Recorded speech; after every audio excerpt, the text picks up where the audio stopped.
Hoje nós vamos fazer carvão para fabricação de pólvora negra caseira. Sim, o segundo material mais importante para fazer pólvora é carvão, mas não qualquer tipo de carvão. E para isso a gente vai precisar de uma atenção maior a todo o processo de queima da madeira. Então primeiro nós vamos precisar de uma lata. No meu caso é uma lata de extrato de tomate, você pode escolher qualquer lata que tenha um feche muito bem e que você vai precisar fazer um furo em cima da lata. Então essa extrato de tomate ela já vem praticamente pronta. O tamanho dela vai depender da quantidade de carvão que você for fazer. Como eu não preciso de uma quantidade muito grande, essa aqui é ótima. E também atenção, se você for fazer com uma latinha que tem alguma pintura, como por exemplo essa de extrato de tomate, a primeira vez que for fazer, como ela vai pro fogo, vai queimar a tinta, vai queimar o plástico, vai fazer fumaça. Então a primeira vez não vai dar certo, você vai ter que refazer várias vezes até a latinha queimar completamente e ficar só aço. E se você conseguir uma lata que não tem nenhum tipo de pintura, é o ideal. E para que vai servir essa lata? Que inclusive nessa daqui tem um cabinho que eu fabriquei com arame, porque a gente vai levar isso aqui para o fogo para queimar a madeira aqui dentro. Nós vamos fazer a combustão da madeira dentro dessa lata fechada só com um furinho. Ou seja, a reação química de queima vai acontecer aqui dentro. Vai ser o nosso reator.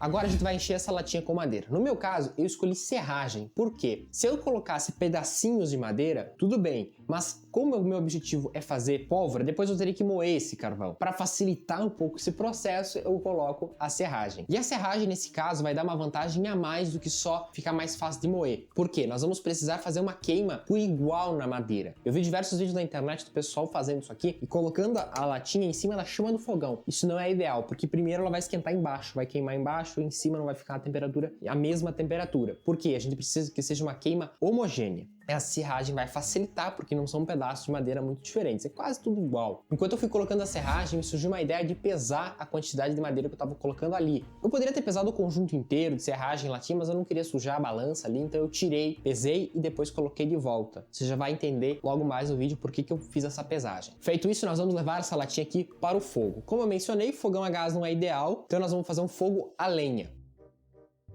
Churrasqueira, controle remoto. Aperta o número 1, liga. Tá pegando fogo, bicho!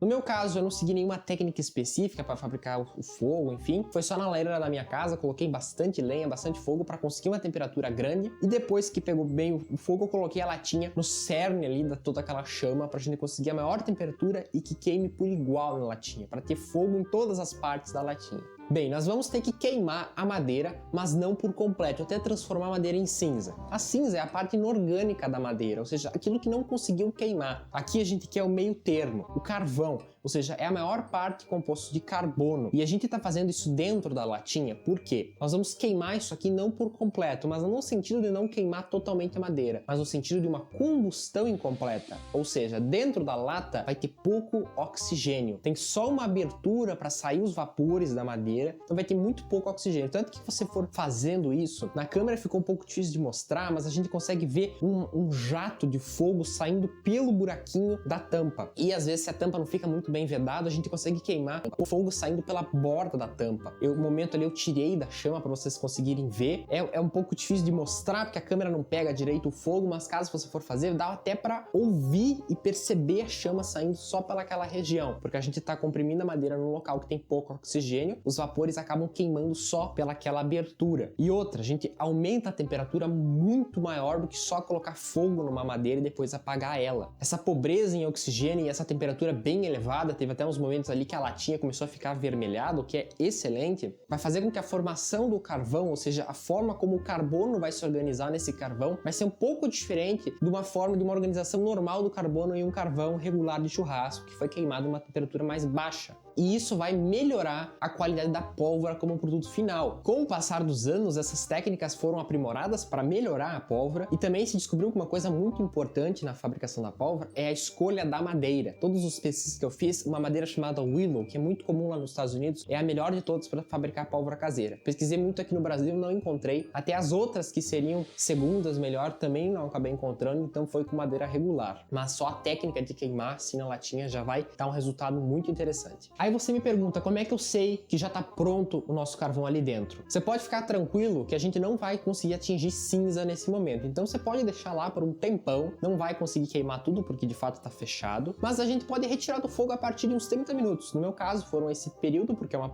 lata pequena, dependendo do tamanho ali, vai variar um pouco do tempo, mas para você saber vai ter que ser a olho. De novo, no vídeo não dá para perceber quando termina, porque o fogo é meio transparente, né? O barulho que faz não dá para perceber direito, tanto que eu tirei do fogo para ter certeza. Ou seja, quando você tirar a latinha do fogo e não tiver mais chama, nem vapor, nem fumaça saindo pela tampa, tá pronto. Aí se deixa esfriando por pelo menos um dia aí para você acabar não se queimando. Enquanto esfria, eu tenho que dar um aviso para vocês. Nos vídeos que eu pesquisei, o pessoal vende essa técnica como uma forma de fazer carvão ativado caseiro. É verdade. Quer dizer, às vezes não.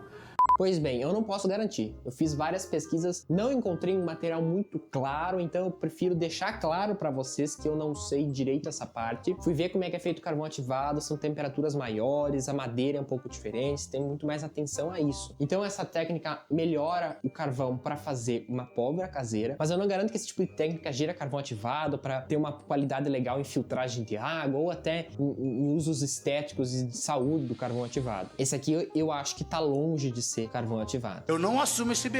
Ah, e pra você que não sabe, carvão ativado é um carvão que é usado em filtros, ele tem capacidade de reter cores, reter odores, ele é fantástico aí, mas nesse caso aqui não é o que a gente tem como resultado. Chega de falar, vamos ver como é que ficou esse resultado. E aqui, olha só que incrível, a maior parte dessa madeira desaparece. A gente consegue só uma pequena quantidade de carvão ali, o volume reduz pra caramba. E olha só que resultado desse carvão. Pra gente moer e fazer uma pólvora, tá muito fácil a partir desse momento. Eu falei de pólvora diversas vezes nesse vídeo, então eu peço que você deixe um gostei aqui para eu saber que você tá gostando desse conteúdo e claro, se inscreva aqui no canal e ative as notificações, porque um dos futuros vídeos nós vamos fazer essa pólvora caseira, eu quero que você esteja aqui comigo pra gente fazer junto. E agora que a gente já fez esse carvão, você conseguiu ver como reduzir o volume, mas lembra que lá no começo eu decidi pesar a serragem? Pois bem, foi pra gente ver a variação não só de volume, mas da massa dessa madeira que acabou queimando. A massa inicial de madeira foi de aproximadamente 43 gramas e de carvão 10, 11 gramas. Fazendo a diferença desses valores, a gente encontra aproximadamente 32, 33 gramas de material que aparentemente desapareceu dessa madeira. E por que eu fiz isso? Primeiro porque é interessante você ver como uma queima reduz pra caramba a quantidade de volume e de matéria da madeira. E já em relação a esse material que aparentemente desapareceu, tem uma coisa muito interessante da química que vai explicar isso pra nós. Eu vou chamar a ajuda do nosso querido Lavoisier. O químico Lavoisier propôs a lei de conservação das massas, aquela clássica frase que eu já acredito que você tenha ouvido: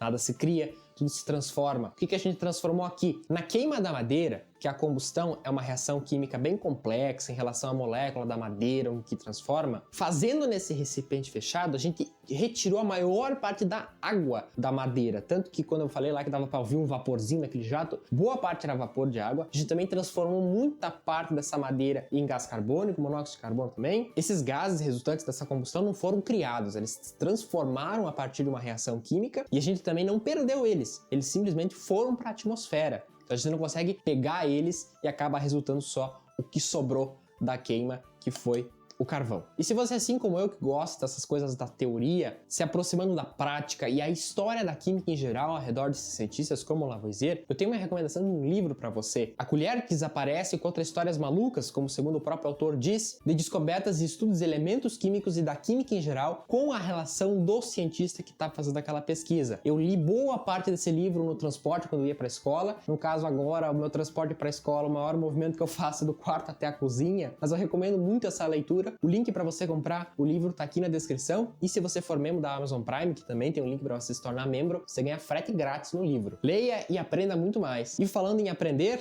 aqui no final você vai aprender mais química comigo, em experiências, tudo na prática. Clica aí. Até!